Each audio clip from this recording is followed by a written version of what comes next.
প্রথম ঘণ্টায় ২৪ আপিল নিষ্পত্তি ৭ জনের বাতিল। আন্দোলনে আহতদের খোঁজ মেলেনি হাসিনাসহ ১১৩ জনকে অব্যাহতির সুপারিশ।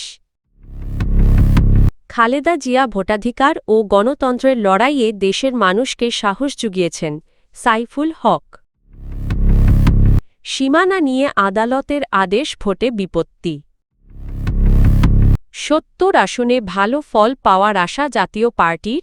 ত্রয়োদশ জাতীয় সংসদ নির্বাচনে মনোনয়নপত্র বাতিল গ্রহণের সিদ্ধান্তের বিরুদ্ধে আপিলের তৃতীয় দিনের প্রথম ঘণ্টায় ২৪টি আপিলের শুনানি হয়েছে। এর মধ্যে ১৫টি আপিল মঞ্জুর, ৭টি নামঞ্জুর এবং ২টি আপিল অপেক্ষমান রাখা হয়েছে। সোমবার ১২ই জানুয়ারি সকাল ১০টা ১০ আগারগাঁওয়ের নির্বাচন ভবনে আপিল শুনানি শুরু হয়।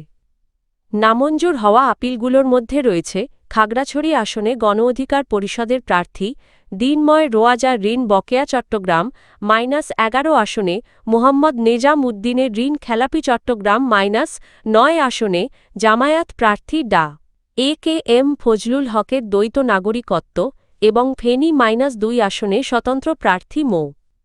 ইসমাইলের প্রয়োজনীয় সমর্থন না থাকা। এছাড়া নাটোর -২ আসনে এনপিপি প্রার্থীর সরকারি চাকরি সংক্রান্ত জটিলতায় মনোনয়ন বাতিল হয়।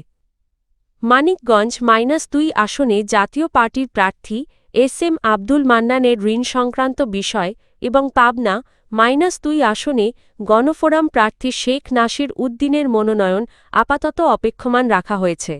জুলাই গণ অভ্যুত্থানে ধানমন্ডিতে হত্যাচেষ্টার একটি মামলায় সাবেক প্রধানমন্ত্রী শেখ হাসিনা সহ ১১৩ জনকে অব্যাহতির সুপারিশ করেছে police bureau of investigation PBI. আদালত সূত্র জানায়, মামলার আহতদের খুঁজে না পাওয়ায় তদন্ত শেষে এই সুপারিশ করা হয়।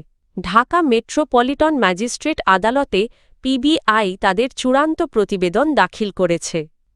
অব্যাহতির সুপারিশ পাওয়া আসামিদের মধ্যে রয়েছেন সজীব ওয়াজেদ আওয়ামী লীগের সাধারণ সম্পাদক, ওবায়দুল কাদের সাবেক মন্ত্রী, হাছান মাহমুদ, জুনাইদ আহমেদ, পলক জাহাঙ্গীর, কবির নানক, মাহবুব উল আলম, হানিফ শামীম, ওসমান সহ মোট ১১৩ জন। পিবিআই জানায়, মামলার বাদী ও কথিত আহত ব্যক্তিদের শনাক্ত ও খুঁজে পেতে বিভিন্ন শিক্ষা প্রতিষ্ঠান, হাসপাতাল এবং ঠিকানায় যোগাযোগ করা হলেও তাদের অস্তিত্ব নিশ্চিত করা যায়নি।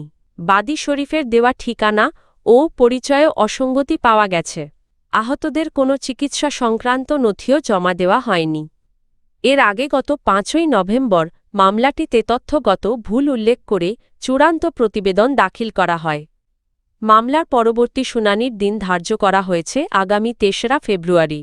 বিপ্লবী ওয়ার্কার্স পার্টির সাধারণ সম্পাদক ও ঢাকা -১২ আসনে বিএনপি সমর্থিত প্রার্থী সাইফুল হক বলেছেন, ভোটাধিকার ও গণতন্ত্রের প্রশ্নে বেগম খালেদা জিয়ার দৃঢ় অবস্থান স্বৈরতন্ত্র ও ফ্যাসিবাদ বিরোধী আন্দোলনে জনগণকে সাহস ও অনুপ্রেরণা দিয়েছে।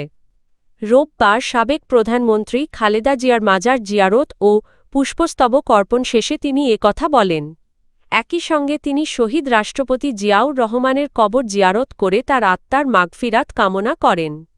সাইফুল হক বলেন, গণতন্ত্র ও অধিকার প্রতিষ্ঠার সংগ্রামে খালেদা জিয়া ভবিষ্যতেও আন্দোলনকারীদের জন্য সাহসের বাতিঘর হয়ে থাকবেন। তিনি আশা প্রকাশ করেন, বিএনপির চেয়ারম্যান তারেক রহমান দক্ষতা ও প্রজ্ঞার সঙ্গে এই রাজনৈতিক উত্তরাধিকার এগিয়ে নেবেন। এই সময় বিএনপি ও বিভিন্ন সহযোগী সংগঠনের নেতাকর্মীরা উপস্থিত ছিলেন। তফসিল ঘোষণার পর সংসদীয় আসনের সীমানা পুনর্নির্ধারণ নিয়ে উচ্চ আদালতে একাধিক রিট চলায় ত্রয়োদশ জাতীয় সংসদ নির্বাচন নিয়ে অনিশ্চয়তা তৈরি হয়েছে।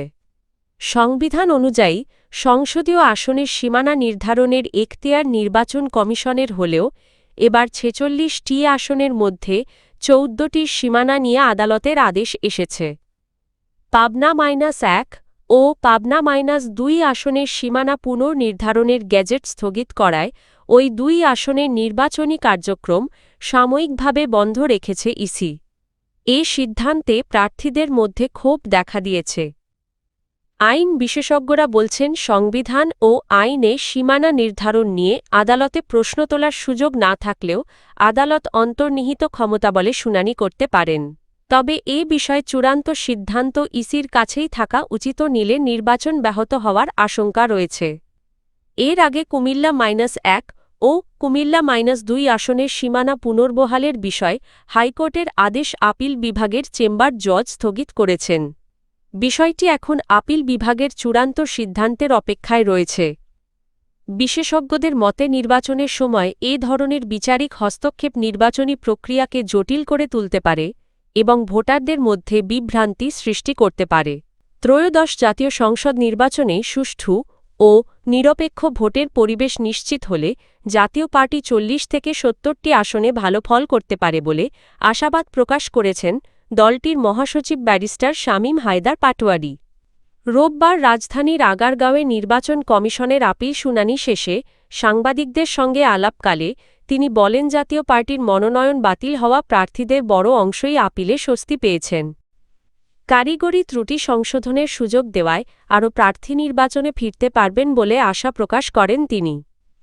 শামীম হায়দার পাটোয়ারি অভিযোগ করেন নির্বাচনের শুরুতে দেশের অস্থিতিশীল পরিস্থিতি এবং প্রশাসনের অনীহার কারণে অনেক প্রার্থী মনোনয়ন জমা ও সংশোধনের সুযোগ পাননি। রিটার্নিং কর্মকর্তারা চাপ ও ভয়ের কারণে নমনীয় ভূমিকা রাখতে পারেননি বলেও মন্তব্য করেন তিনি। আইন শৃঙ্খলা পরিস্থিতি নিয়ে উদ্বেগ জানিয়ে জাপা মহাসচিব বলেন প্রশাসন ও আইন শৃঙ্খলা বাহিনী আরও দৃঢ় না হলে মানহীন নির্বাচন হওয়ার ঝুঁকি রয়েছে। তিনি সুষ্ঠু নির্বাচন নিশ্চিত করতে ব্যাপক সেনা ও পুলিশ মোতায়েনের দাবি জানান। দলীয় বিভাজন প্রসঙ্গে তিনি বলেন জাতীয় পার্টির মূলধারা জিএম কাদেরের নেতৃত্বে ঐক্যবদ্ধ রয়েছে।